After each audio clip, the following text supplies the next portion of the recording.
hamjafika mwisho wa safari yenu.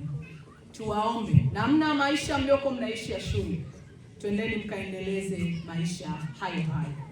Tunaomba nidhamu yenu, weledi wenu, usikivu wenu, lakini pamoja na ushirikiano mliokuwa mnaonyesha hapa shuleni, mnapokwenda majumbani, msiende mkawe vikwazo kwa wazazi wala kwa jamii yenu inayowazunguka. Nendeni mkaonyeshe tofauti baina yenu nyinyi mliotoka shule na wale walioko majumbani ambao hawakupata fursa ya kuweza kufika shuleni.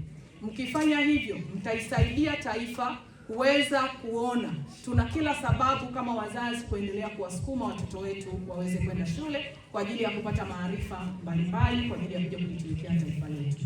Kwa hiyo uwepo wenu hapa miaka miwili ni sababu tosha ya nyinyi kuwa kielelezo ndani ya taifa letu kwamba mlikuwa na sababu ya kuwa hapa. Kwa hiyo twendeni mkatusaidie kuendelea kuimarisha nidhamu, lakini pili, ulinzi na usalama wa taifa letu. Leo wanaokwenda kuliharibu taifa hili ni vijana, na vijana hao hawazidi, wengine hawajafika hata miaka 18. Kwa nini? Ni kwa sababu tu mnaingia kwenye mikumbo isiyokuwa na sababu. Wengine tunaingia kwenye vishawishi mbalimbali, unywaji wa pombe, uvutaji wa bangi na mambo mengine kadha wa kadha. Tusikubali kwenda kuingia kwenye hivyo vishawishi, tukaviepuke ili tuweze kuwasaidia wakina Jeremiah hawa na wenzao, kwa sababu hawa ni rafiki zetu. Wanalazimika kutufanyia mambo ambayo si mazuri pale wanapokuwa wameshindwa na wameelemewa. Kwa tusiwalazimishe kufikia huko, bali tukawaone ni sehemu ya marafiki zetu. Kama kuna jambo lolote, pia tulitumia jeshi la polisi kushirikiana na kuhakikisha kwamba tunaendelea kulinda amani na utulivu wa taifa letu.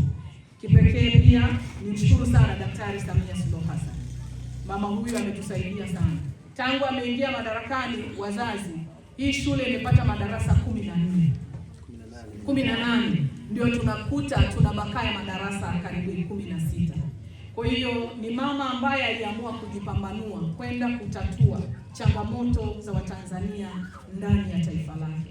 Tuendelee kumwombea, tuendelee kumtia moyo ili aendelee kushikamana na kuweza kuhakikisha kwamba tunakwenda kutatua changamoto za Watanzania kila kona, na hatimaye basi Tanzania yetu inakuwa ni Tanzania ile ile na isibadilike, ya amani, upendo na mshikamano. Jamhuri ya Muungano wa Tanzania, kazi na utu. Na washukuruni sana, niwatakieni